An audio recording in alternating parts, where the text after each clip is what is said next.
পরিস্থিতি যেমনই হোক না কেন, মানুষ যদি নিজেকে ভালো না রাখতে পারে তার থেকে কষ্ট, তার থেকে দুঃখ আমার মনে হচ্ছে আর কিছুই নেই। নমস্কার, কেমন আছেন সবাই? আশা করি সবাই খুব ভালো আছেন। আর একটা নতুন ভিডিওতে আপনাদেরকে অনেক অনেক স্বাগত জানাচ্ছি। আজকে হেয়ার ট্রান্সপ্লান্ট লাইফের 14 মাস 15 দিন হয়ে গেছে। আজকে আমার রেজাল্ট কেমন আছে এবং কী করতে হচ্ছে, কী মেনটেন করতে হচ্ছে, একদম প্রথমেই বলি, যারা প্রথম থেকে আমার সঙ্গে আছেন তারা জানেন যে আমার কী সিচুয়েশান ছিল যখন মানুষের হেয়ার চলে যায় বা আমার নিজের হেয়ার চলে গেছিলো। আমি যে নিজে কতটা ডিমোটিভেট হয়ে গেছিলাম বা নিজেকে কোথাও রিপ্রেজেন্ট করতে পারতাম না, নিজের মধ্যে সবসময় একটা হীনমন্যতা কাজ করতো। কোথাও গিয়ে যখন কোনো কিছু করতাম তখন নিজেকে ফিল করতাম যেন যতই ভালো কিছু করি না কেন, ভালোভাবে বেরিয়ে যাই না কেন, ভালো কিছু করতে চাই না কেন, কনফিডেন্ট লেভেলটা সত্যি সত্যি হারিয়ে যায় বন্ধু। তাই আপনাদেরকে বলবো, আজকে সেই জায়গা থেকে যদি বেরিয়ে আসতে হয় তাহলে কিন্তু একমাত্র সলিউশন হেয়ার ট্রান্সপ্লান্ট। কারণ আমি যেখান থেকে বিলং করি, সাউথ চব্বিশ পরগনা সুন্দরবন, যেখানকার মানুষ এখনও পর্যন্ত জানে না যে হেয়ার ট্রান্সপ্লান্টটা কী বা ট্রান্সপ্লান্টেড হেয়ারটা রিয়েল কি না। এই প্রশ্নটা মানুষ জানে না। তাই আমি যদি এই কথাটা কাউকে বলতে যেতাম বা হেয়ার ট্রান্সপ্লান্ট করার আগে যদি কাউকে বলতাম, তাহলে আমাকে তারা খিল্লি করতো, জাস্ট এরকমটা হয়, এরকমটা হয়তো হয় না, হেয়ার ট্রান্সপ্লান্ট করলে কখনোই রেজাল্ট পাওয়া যায় না। বাট আফটার দ্যাট আমি কাউকে বলতে পারিনি, কারোর থেকে পরামর্শ নিতে পারিনি। তাই আজকের দিনে দাঁড়িয়ে সেটাই আমার একমাত্র চ্যালেঞ্জ যে আমি আপনাদেরকে দেখাবো যে হেয়ার ট্রান্সপ্লান্ট করে সত্যি সত্যি রিয়েল হেয়ার পাওয়া যায়, সত্যি সত্যি ন্যাচারাল হেয়ার লাইন পাওয়া যায়, সত্যি সত্যি হেয়ারগুলোকে আবারও ফিরে পাওয়া যায়। সেই চ্যালেঞ্জটাই আমি নিয়েছিলাম এবং সেই জায়গা থেকেই কিন্তু হেয়ার ট্রান্সপ্লান্ট করা। অনেক দিন থেকেই ইচ্ছে ছিল যে হেয়ার ট্রান্সপ্লান্ট করবো, কিন্তু মধ্যবিত্ত ফ্যামিলি থেকে থাকার জন্য হেয়ার ট্রান্সপ্লান্টটা করাটা আমার কাছে ছিল খুবই কষ্টের। তাই ইএমআই প্রসেসে আমি হেয়ার ট্রান্সপ্লান্ট করেছিলাম, কারণ এককালীন অতটা টাকা দেওয়ার ক্ষমতা কিন্তু আমার ছিল না। যাই হোক, আজকে হেয়ার ট্রান্সপ্লান্ট করে নিয়েছি, 14 মাস 15 দিন হয়ে গেছে।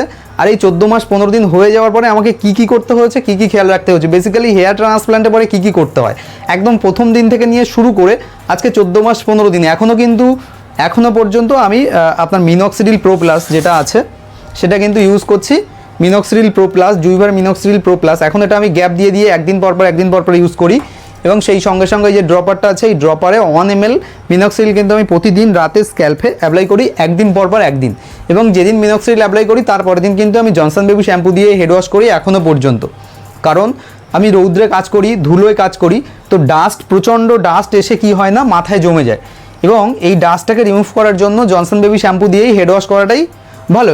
আপনি চাইলে অ্যান্টি ড্যান্ড্রাফ যে শ্যাম্পুগুলো আছে কিটোকোনা জেলের, সেই ধরনের শ্যাম্পু ইউজ করতে পারেন, সেটা আরও ভালো। বাট আমি Johnson baby shampoo personally use করছি, এখনও পর্যন্ত আমি জনসন বেবি শ্যাম্পু ইউজ করছি। এটা হচ্ছে আমার এখনও পর্যন্ত হেয়ার ট্রান্সপ্লান্ট যেখান থেকে করেছি। 3 মাস মেডিসিন নিতে হয়েছিল এবং 3 মাস পর থেকে মেডিসিন অফ ছিল। তার 3 মাস পরে আমি কিন্তু ফিনেস্ট্রয়েড নিয়েছিলাম। বাট ফিনেস্ট্রয়েডটা কেন নিতে হয়, দেখুন, ফিনেস্ট্রয়েড আপনাকে নিতে হবে, কখন নিতে হবে আমি বলে দিই। ফিনেস্ট্রয়েড আপনাকে, দেখুন, ধরুন আপনি হেয়ার ট্রান্সপ্লান্ট করেছেন, 6 মাস হয়ে গেছে, তারপরে আবারও 1.5 মাসের জন্য আপনাকে ফিনেস্ট্রয়েডের একটা কোর্স নিতে হবে। এবং যারা হেয়ার ট্রান্সপ্লান্ট করেছে তাদেরকেই এটা নিতে হয়। ধরুন 1.5 মাস পরে আপনি, এই 3 মাস পরে ফিনেস্ট্রয়েড 1.5 মাসের জন্য নিলেন, আবারও 3 মাস বন্ধ করে দিলেন বা 6 মাস বন্ধ করে দিলেন, আবার যখন হেয়ার ফল হচ্ছে তখন আবার 1.5 মাসের জন্য আপনি ফিনেস্ট্রয়েড নিলেন। এটা হচ্ছে মেনলি হেয়ার ট্রান্সপ্লান্টের পরে নেওয়া লাগে, আর অন্য কিছু নেওয়া লাগে না। আর আমিও নিজেকে এইভাবেই হেয়ার ট্রান্সপ্লান্টের পরে মেনটেন করি। সেই সঙ্গে সঙ্গে কোনো চেঞ্জেস লাগে না, খাওয়া দাওয়ার কোনো পরিবর্তন লাগে না। জেনারেলি ন্যাচারালি ভালো জায়গা থেকে হেয়ার ট্রান্সপ্লান্ট করলে কিন্তু ভালো রেজাল্ট অবশ্যই পাওয়া যায়। তার জন্য যেটা করতে হবে, একটা ক্লিনিক চুজ। আমি দেখেছি এই যে প্রবলেমটা, যে মানুষ ভালো ক্লিনিক চুজ করতে পারে না, আমি লাকিলি খুব ভালো ক্লিনিক চুজ করেছিলাম, তাই এত সুন্দর রেজাল্ট পেয়েছি। তাই হেয়ার ট্রান্সপ্লান্ট সম্পর্কে অবশ্যই আপনারা জেনে বুঝে তারপরে হেয়ার ট্রান্সপ্লান্টের জন্য কিন্তু যাবেন। কারণ ভালো ক্লিনিক যদি আপনার না হয় তাহলে কিন্তু ভালো রেজাল্ট কখনোই প্রোভাইড করতে পারবে না। অনেক সময় আপনার কস্টিং কমের জন্য 10 টাকা, 20 টাকা, 15 টাকা এরকম ধরনের ক্লিনিকে আমরা চলে যাই যে হ্যাঁ, এখানে তো বলছে তো অনেক কিছু হয়ে যাবে, এটা হয়ে যাবে, সেটা হয়ে যাবে, এটা করে দেবো, ওটা করে দেবো, এত% রেজাল্ট আসবে। বাট আফটার হেয়ার ট্রান্সপ্লান্ট কী হবে? আমি সবসময় আফটার হেয়ার ট্রান্সপ্লান্টের রেজাল্ট দেখার চেষ্টা করি, সবসময় সেইগুলো নিয়েই আপনাদেরকে রিভিউ ভিডিওগুলো দিই। যাই হোক, হেয়ার ট্রান্সপ্লান্টের রেজাল্ট এই মুহূর্তে কেমন আছে সেটা দেখার জন্য একদম খুব কাছ থেকে আজকে রেজাল্টটা দেখাবো। কারণ রেজাল্ট ছাড়া হেয়ার ট্রান্সপ্লান্টের আলটিমেটলি কোনো উদ্দেশ্য নেই। তাই ভালো রেজাল্ট, ভালো লুকিংয়ে ফেরার জন্য হেয়ার ট্রান্সপ্লান্ট, একটা জিনিস লক্ষ্য করেছেন, আমার টেম্পল ক্রিয়েশন ছিল, খুব খেয়াল করলে বুঝতে পারবেন যে আমার গ্রেড 3 বলনেস অনুযায়ী আমার ফ্রন্টার হেয়ার লাইন যেভাবে রিসিড হয়ে ওপরের দিকে চলে গেছিলো এবং সেই সঙ্গে সঙ্গে দুটো সাইডের টেম্পল, মেনলি তো ডান সাইডের টেম্পলটা আমার একেবারে রিসিড হয়ে ওপরের দিকে চলে গেছিলো, যেটা এই মুহূর্তে দেখতে পাচ্ছেন এই যে টেম্পল, সেই সঙ্গে সঙ্গে এই যে জায়গাটা দেখতে পাচ্ছেন বিয়ার লাইন ক্রিয়েশন, আমার স্পেশাল ছিল এই জায়গাগুলো।